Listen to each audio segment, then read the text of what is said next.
Brought to you by V-Guard, co-powered by Sensodyne. Konkan पदवीधर मतदारसंघाची निवडणूक रंगतदार अवस्थेमध्ये या ठिकाणी आलेली पाहायला मिळते आहे। मनसेकडून अभिजित पानसे यांना उमेदवारी जाहीर केलेली आहे आणि त्यांनी तळ कोकणातून आपला दौरा सुरू केलेला पाहायला मिळतोय। आपल्यासोबत स्वतः पानसे सर आहेत। पानसे सर, एक वेगळी व्यूहरचना मनसेकडून या ठिकाणी पाहायला मिळते, कसं बघताय निवडणुकीकडे? गेले वर्षभर आम्ही ही पदवीधर निवडणूक लढणार असं ठरवल्यानंतर आम्ही नोंदणीला सुरुवात केलेली 35,000च्या वरती आमची नोंदणी झालेली आहे। त्यामुळे आम्ही ठामपणे ही निवडणूक लढवणार, जिंकणार आणि विधान परिषदेत आमचा आमदार जाणार अशा पद्धतीनेच काम करत होतो। आणि सन्माननीय राजसाहेबांनी माझं नाव डिक्लेअर केलं, उमेदवारी जाहीर केली, हा विशेष आनंद आहे। गेले अनेक वर्ष मी शिक्षण रोजगार या मध्ये काम करतोय आहे स्वतः प्रामाणिकपणे।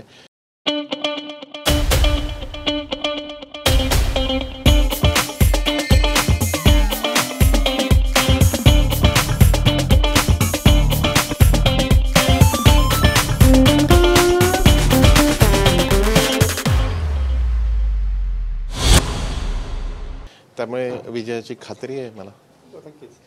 भाजपचा पारंपरिक बालेकिल्ला म्हणून कोकण पदवीधर मतदारसंघ ओळखला जातो। मनसेने या ठिकाणी उमेदवार दिलेला आहे, पण भाजप असं म्हणते की आम्हाला विश्वासात घेतलं नाही, त्यामुळे मनसेला किंवा उमेदवाराला शुभेच्छा। कसं उत्तर असेल? त्यांना सुद्धा शुभेच्छा माझ्या एवढाच आहे की गेले 12 वर्ष भाजपचे निरंजन डावखरे याचं प्रतिनिधित्व करतायत आणि मी तुमच्या माध्यमातून पदवीधर मतदारांना मी सांगू इच्छितो की ज्यांना कोणाला निरंजन डावखरे भेटले असतील 12 वर्षात किंवा एखादं काम पदवीधरांसाठी रोजगार विषयक त्यांनी केलं असेल, देखिए उनका काम है अफवाह से गर्मी बढ़ाना और हमारा काम है माहौल को ठंडा रखना। हमारा नेता कैसा हो जो माहौल को रखे ठंडा वैसा हो। अब की बात V-Guard एयर कूलर का चमत्कार। तर जरूर त्यांना मत द्या। मला दुसऱ्याच्या निष्क्रियतेवर माझी इमारत बांधायची नाहीये, पण कोकणातल्या रोजगाराचा एवढा मोठा प्रश्न आहे पदवीधरांचा, आणि यासाठी आम्ही लवकरच अभ्यासपूर्ण तुमच्यासारख्या पत्रकारांच्या सूचना घेऊन अनेक लोकांशी बोलून रोजगारनामा काढतोय। एक रोड मॅप पुढच्या 20 वर्षात मी तुमच्या इथे जाहीर सांगतो, पुढच्या 10 वर्षात 20 वर्षात कोकणातली आपली मुलं शहराकडे जाणार नाहीत, इथे गब्बर श्रीमंत होतील स्वतःच्या कर्तृत्वावरती आणि स्वतःच्या मेहनतीवरती धंदे आणि रोजगार काढून, एवढे मी वचन देतो।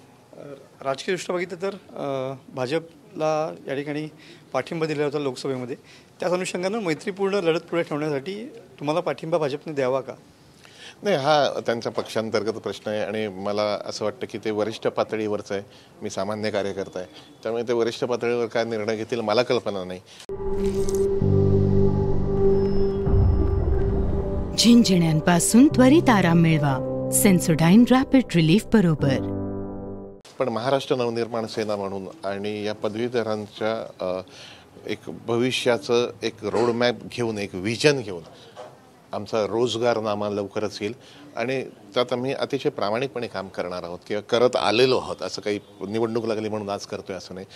त्यामुळे मी मतदारांना तुमच्या माध्यमातून, कारण एवढं करोडो रुपयांचं जे काही वाटप आहे ते काही अभिजित पानसे करू शकत नाही, पण यावेळी निर्णय घ्यायला हवा की तुम्हाला एखादा चांगला उमेदवार आणि प्रामाणिक उमेदवार जर हवा असेल, आणि मनापासून सांगतो की काही योजना मी करत आलो आहे, आयुष्यभर शिक्षणात काम करत आलो आहे, तर तुम्हाला हवं असेल तर तुम्ही राजसाहेबांच्या पाठीशी, मनसेच्या पाठीशी आणि पानसेच्या पाठीशी उभे राहा। तिरंगी लढत झाली तर कोणाचा पडदा जड असेल?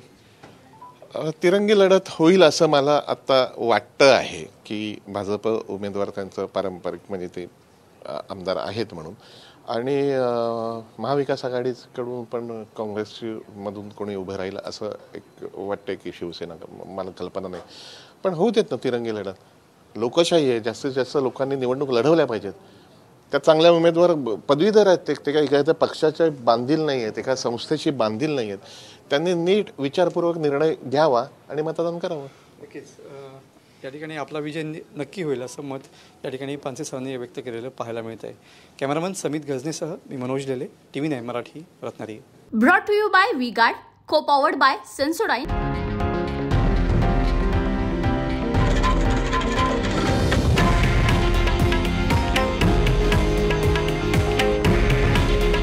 हे आहे देशातील नंबर 1 न्यूज नेटवर्क आणि आपण पाहत आहात TV9 मराठी. काळजी तुमची, हित महाराष्ट्राचं.